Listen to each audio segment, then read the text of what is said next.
Sebelum masuk ke pembahasan alur ceritanya, Mimin ingatkan bahwa video ini mengandung spoiler. Jadi pastikan kalian sudah mengikuti dan menonton episode sebelumnya.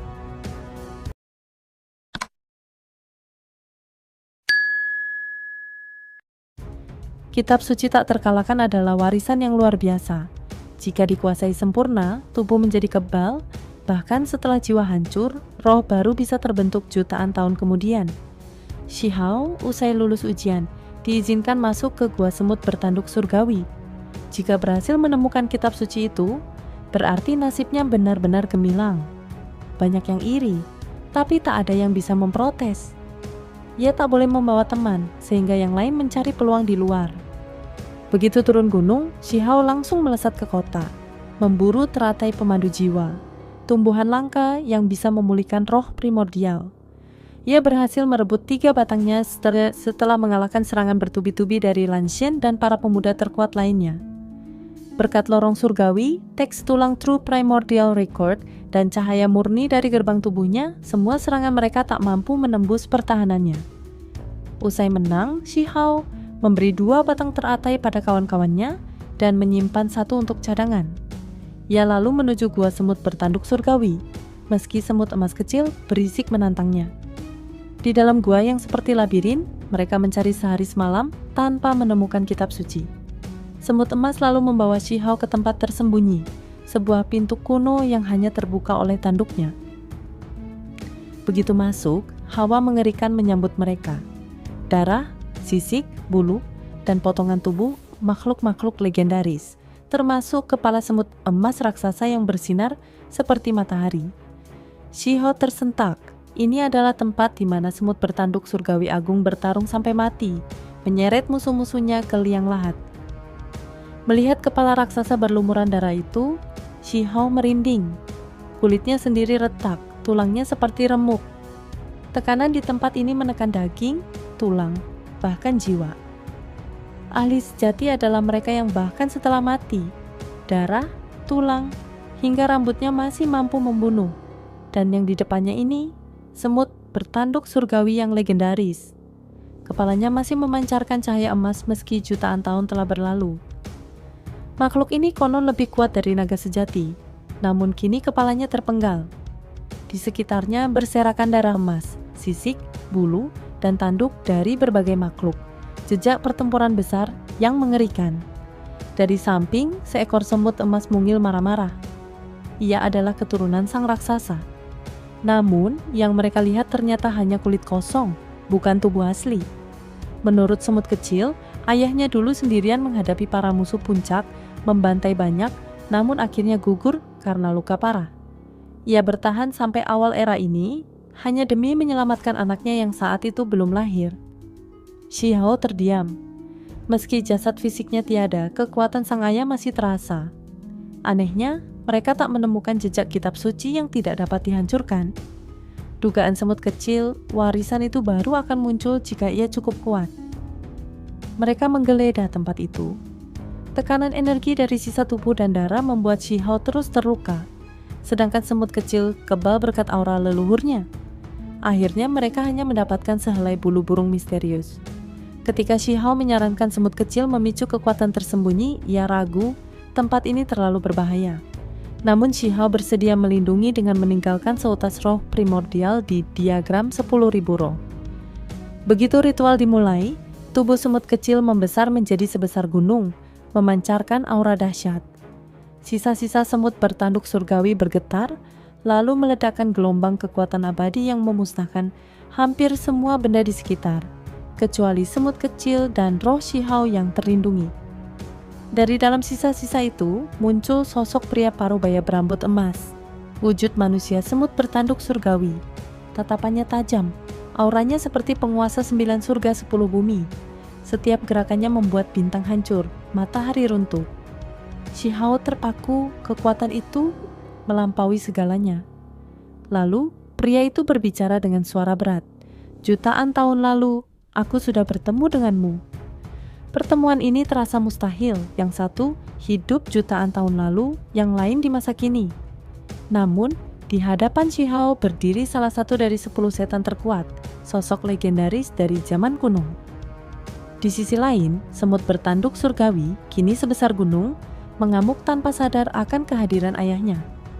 Pria berambut emas itu menatap anaknya dengan penuh kasih, berbeda dari citra penguasa perkasa yang biasanya ia tunjukkan. Shihao teringat peristiwa di medan perang abadi 3 tahun lalu, saat seorang wanita berbaju putih menyelamatkannya dari leluhur kuno asing. Ia mulai menyadari bahwa sang semut bertanduk surgawi juga pernah melihatnya di sungai waktu itu. Lewat sorot matanya, Shihao merasakan kilasan masa lalu, pedang hijau yang menembus alis, tombak emas yang menghancurkan dunia, pertarungan melawan 3 musuh terkuat pihak asing yang bahkan sang semut tak mampu bunuh. Pertempuran itu menghancurkan dunia asli, membentuk 9 surga 10 bumi. Sang semut memberi peringatan, perang yang lebih besar dari era abadi kuno akan datang, era tergelap, yang melibatkan kekuatan-kekuatan tersembunyi sejak awal sejarah. Shihao ditanya apakah ia berani bertahan hingga akhir, bertempur dari masa muda hingga senja seorang diri. Tanpa ragu, ia menjawab, "Aku berani." Semut bertanduk surgawi menjelaskan bahwa ia melihat 2 kemungkinan masa depan Shihao, namun semua masih kabur dan tumpang tindih. Shihao menolak percaya pada ramalan, yakin hanya kekuatan sendiri yang akan menentukan takdir. Akhirnya, Shihao meminta kitab suci yang tidak bisa dihancurkan. Sang semut menunjukkan lokasi untuk mendapatkannya, berharap Shihao bisa melampaui dirinya dan menjadi penentu kemenangan di masa depan yang suram itu. Semut tanduk surgawi menyesal tak pernah benar-benar menyempurnakan kitab suci yang tidak dapat dihancurkan.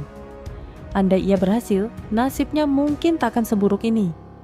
Meski kitab itu belum sepenuhnya terolah, kabarnya mampu menciptakan tubuh abadi yang tak bisa dihancurkan, bahkan lebih kuat dari emas abadi. Cangkang fisik semacam itu bisa bertahan hingga bintang-bintang pun runtuh, dan dagingnya mampu memulihkan kesadaran roh, sebuah transformasi roh primordial yang menentang logika. Shihao menyadari alasan semut tanduk surgawi tak memberikannya secara utuh, ada bagian yang hilang, dan generasi penerus harus mencarinya sendiri. Jika ia mendapat versi sempurna, mungkin legenda tubuh abadi itu bisa terwujud.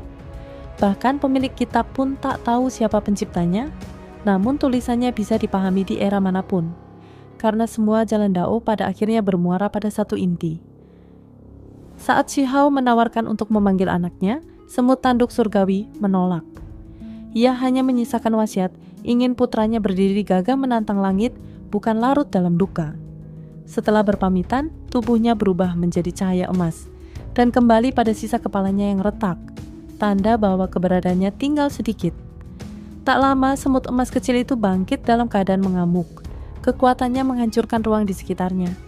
Shihao melawannya, namun karena hanya menggunakan jejak roh primordial, ia kesulitan. Akhirnya ia kembali ke tubuh asli, memancing semut itu keluar, lalu menekan dan memurnikannya hingga tenang kembali.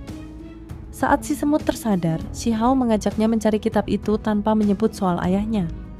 Semut kecil setuju, menganggap ini kesempatan untuk melihat dunia luar dan menguji diri. Keduanya keluar gua, menarik perhatian banyak makhluk muda puncak yang curiga mereka telah mendapat kitab tersebut. Shihao menantang langsung siapapun yang ingin mencoba, membuat darah para anggota institusi Dewa Surgawi membara. Namun pertarungan batal berkat mediasi Great Chu Tuo dan Lanxian. Mereka lalu menuju sebuah danau surgawi. Di dekatnya ada 9 gunung batu, 2 di antaranya telah terbuka, sisanya masih misterius dan dijaga formasi abadi. Salah satu lokasi menarik adalah kolam lumpur obat yang mampu meremajakan tubuh. Banyak orang berebut mencobanya, namun efeknya tak terlalu berguna bagi Shihao.